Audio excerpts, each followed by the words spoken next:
اگر لڑکا شیعہ ہو اور لڑکی سنی ہو تو کیا نکاح کرنا جائز ہوتا ہے؟ کیا کیا شرائط ہونی چاہیے؟ نکاح شیعہ طریقے سے ہونا چاہیے اور کیا ان کی دیگر تفصیلیں ہوں گی؟ اس کی وضاحت فرمائیے، مختصراً بیان فرما دیجیے آقا۔ دیکھیں جی، شیعہ سنی دونوں مسلمان ہیں۔ شیعہ جو ہے لڑکا سنی لڑکی سے بھی نکاح کر سکتا ہے، اور سنی لڑکا شیعہ جو ہے نا خاتون سے بھی نکاح کر سکتا ہے۔ البتہ خدا نہ خواستہ اگر خاتون ناصبی ہے، دشمن اہل بیت ہے، تو دشمن اہل بیت جو ہے وہ کافر کے زمرے میں ہے، وہ ناپاک ہے، اس سے نکاح نہیں ہو سکتا۔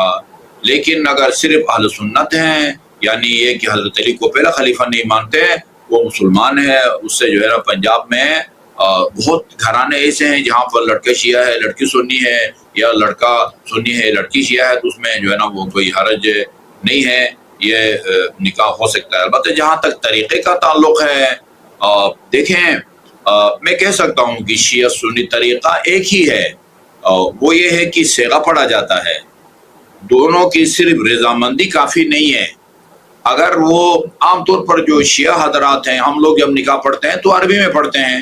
اگر ایک لڑکا لڑکی نے مجھے وکیل بنایا ہے تو میں پہلے لڑکی کی طرف سے پڑھتا ہوں، جس کو ایجاب کہا جاتا ہے، مثلا انکحت موکلتی موکلی علی المہر المعین المعلوم، اس کے بعد کہتا ہوں قبلت نکاح لموکلی علی المہر المعین المعلوم، یہ نکاح ہے۔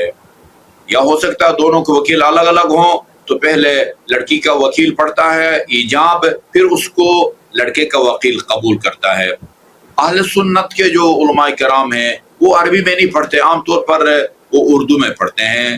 اور جہاں میں نے دیکھا ہے اور ساتھ بیٹھ کے ہم نے نکاح پڑھا ہے، وہ یہ کہتے ہیں کہ لڑکے سے کہتے ہیں کہ ہم فلان لڑکی کو اتنے حق مہر میں تیرے نکاح میں دیتے ہیں، تجھے قبول ہے؟ وہ کہتا ہے مجھے قبول ہے۔ 3 دفعہ اس کو دہراتے ہیں، یہی صیغہ ہے، یہی صیغہ ہے۔ اگر اس طریقے سے پڑھا جائے تو پھر جو ہے نا لڑکا لڑکا دونوں سنی ہو، دونوں شیعہ ہو، ایک شیعہ ہو سنی ہو، وہ ٹھیک ہے۔ اگرچہ ہم یہ کہتے ہیں کہ عربی میں پڑھنا بہتر ہے، اسی طرح صیغہ طلاق بھی عربی میں جاری ہونے چاہیے، جو ہے نا وہ قدرت نہ ہونے کی صورت میں جو ہے نا وہ پھر جو ہے دوسری زبان میں بھی پڑھا جا سکتا ہے۔ تو یہ ہے کہ لیکن اگر خدا نخواستہ صیغہ نہیں پڑھتے، صرف دونوں کو رضامندی پوچھتے ہیں، وہ رضامندی کافی نہیں ہے۔ بہت سارے غلط کام جو ہے وہ ہوتے ہیں معاشرے کے اندر، بدکاریاں دونوں کی رضامندی سے ہوتا ہے۔ جبر جو ہے نا وہ شاذ و نادر کسی جگہ ہوتا ہے، تو اگر صیغے پڑھے گئے ہوں تو ٹھیک ہے جی۔ تقریباً جہاں تک میں سمجھتا ہوں، جس طرح ہمارے ہاں فقہ جعفری میں صیغہ کا پڑھا جانا ضروری ہے، اہل سنت کے ہاں بھی صیغہ پڑھا جانا ضروری ہے، بے شک اردو میں پڑھیں۔ چنانچہ وہ اکثر اردو میں پڑھتے ہیں، ہم جو ہے نا اکثر بلکہ سارے کے سارے عربی میں پڑھتے ہیں۔